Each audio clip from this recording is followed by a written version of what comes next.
Hey Scorpio, Ali from Indigo Ascension. Welcome to your weekly quick read for the week beginning. I was going to say March. Wow, maybe March is significant for you guys. October the 25th. Okay, there's quite a lot going on.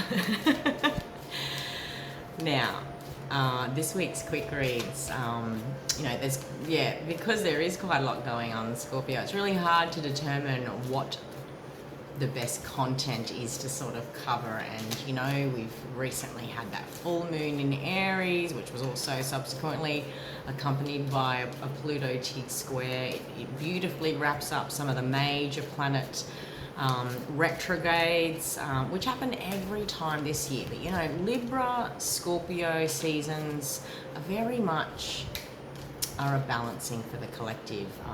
They're designed to bring, and they're not just relevant for Librans or relevant for Scorpios. It's the gift to the collective. Libra season brings us into this balancing, this awareness. Scorpio season, as you guys know, takes us into the archetype of Scorpio, which takes us into the depths and the transformative power that we are, as well as our emotions, and to not be afraid of them. So this week's quick reads is going to focus, obviously the sun has moved into your sign, Mars enters Scorpio this week, and not very long after Mercury will too. So what was happening for Libra last month is going to be happening for you guys this month. Now, you're not a stranger to this inner turning in, collecting, collaborating information, deciding what doesn't work, and really looking at 12th house stuff, which is what you were doing a lot of back in Libra season. Now we've got such a condensed focus of first house energies all happening within your sign. Many Scorpios out there are going to be desiring to sort of bring out into the world all those musings, ideas. That hermiting was of purpose in the recent weeks, okay? And I don't know if you remember, 3 or 4 weeks ago, I was doing the new moon readings, and I was talking about this new moon in Scorpio, when in fact it was a new moon in Libra. Okay, so there must be something in there, all right? So go take a look back. I've told all the zodiacs, because there is so much going on, take a look back at the last few weeks worth of readings. There might be a greater trajectory there to be mindful of how we are uniquely processing and transmuting and working with these energies. So there's something about that portal between the new moon in Libra and the new moon in Scorpio, which happens early November, okay? So this week's readings will only necessarily just sort of cover Mars in Scorpio, but a Scorpio focus in general, okay? It's lighting up your first house. This is your whole life, every element of your being, all levels of your being. After a lot of 12th house focus during Libra season and all those condensed placements within Libra, that 12th house work was of purpose for you guys.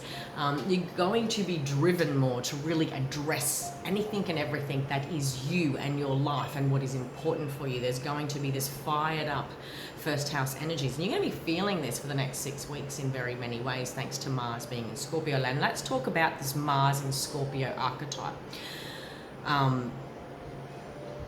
Mars in Scorpio, it really denotes such an intense power. It is the archetype of the emotional seer, one that is able to intuitively sense and feel the true emotional nature and intentions of others, yeah? And it goes without saying, at this time, empaths are going to be distinctly more and more aware of the emotional nature of others. So it's even more important than ever to practice conscious energy management strategies and techniques that work for us uniquely. The emotions will be out there, and perhaps, it is the world we live in. We've been somehow taught to suppress and be afraid of our emotions. We haven't sort of gone to the depths, which is very much an at-home thing for Scorpio to do in very many ways. Now, Scorpio Mars, we can really look at this delicate balance of power. So if I have the innate ability and power to be able to see into the vulnerabilities of another and to read their true emotional nature and intentions and fears and hopes and dreams, and it goes without saying that my very humanity will always offer me a choice to use that for good or ill. Okay, so it's important to note, and it's just important to note how this collective energy works when it comes to Mars and Scorpio nature, energy, this archetype energy. It's there's always a choice and a crossroads point, yeah. More than ever, it's more than anything, it is about being innately aware of how we can sort of manipulate or deceive self more than anything. But just wanted to put it out there, this Mars and Scorpio nature, there's going to be a deep drive towards that which is passion and excitement, and we can really sometimes feel a little bit over our heads when it comes to that scorpionic nature too. Its goal as a leader of the 8th house is deep regeneration and transformation, and we must be brave to transform something. We must be brave enough to get to the core. And make no mistake, this energy of aggression, tension, conflict, and the desire for it is going to be around in the collective. For you guys, Scorpio, of course, it's lighting up your first house. And what I wanted to do, and I've offered to each of the zodiacs, if you would like to take this moment to consciously connect into this reading, because there is so much going on out there, astrologically speaking. In many ways, we are wrapping up the closing of major retrogrades. We're wrapping up that full moon in Aries from last week still. We're still sort of processing that and catching our breath. And sure, all of this Scorpio energy is relevant, is timely to talk about, but we're, many in the collective, like the energy is still rolling around from last month, and we're still processing that too. So I wanted to use this week to do an intuitive reading, okay? Because everyone's unique circumstances and situations and journeys are going to be different. So take this moment to press pause so that you can consciously connect. You will know what you would like clarity on, confirmation on, and some guidance on. All right, Scorp, underneath the deck, my friend, is the Four of Wands. There's a different way in which to feel at home in self.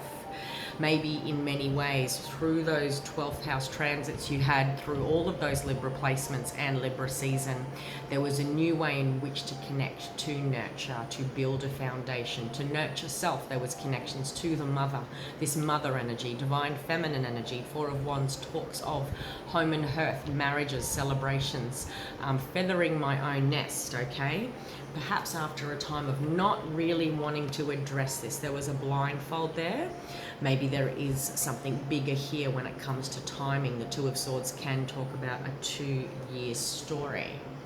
All right, before I can build new foundations, I must work with the 12th house, work with my subconscious and all that it contains. Okay, I must be brave enough to face the humanity of which I am. I am not just human, I am spirit too, I am all. Okay, shadow and light is real. Before we could embark, I could keep going. I love reading from underneath the deck. It tells a much bigger story about like subconscious stuff underneath all this, Before I could embark on this totally new beginning, which is what this time is for you. Not just the sun moving into Scorpio, but Mars giving us that drive, okay? And then Mercury. It will be all that you can think, feel, create. Like there's deep desires for many Scorpios to experience the new. Like there's going to be, rewind the clock to 3-4 weeks ago when you just sort of wanted to hermit a little bit, and maybe that's how you're feeling now. It all depends on how we're processing this energy, but the timelines when it comes to astrological placements, this time is now for the next 6 weeks, where the fire gets lit up from underneath you, the sun shines for you, so does Mars and so does Mercury, and you're going to have this energy for up to 6 weeks. All right, the Seven of Wands, a boundary had to be put down. There could be timing here, but this was all about boundaries, okay? Maybe we had to establish boundaries. Why does that not want to focus? Maybe I couldn't focus on the boundary I needed to put in place, Scorpio. Take it however it resonates. Five of Wands is conflict. It's interesting, when I do collective readings, I get a lot of collective cards.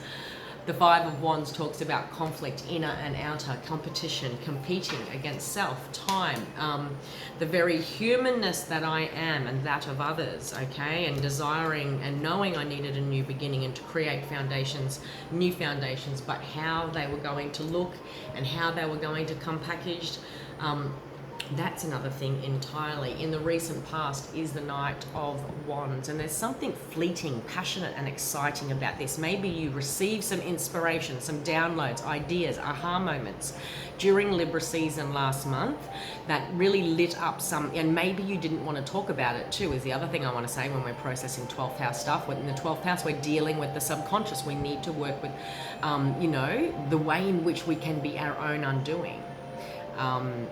Where has, situations, experiences, responses, reactions within your life experiences sort of reflected this Knight of Wands energy. The Knight of Wands energy isn't sustainable.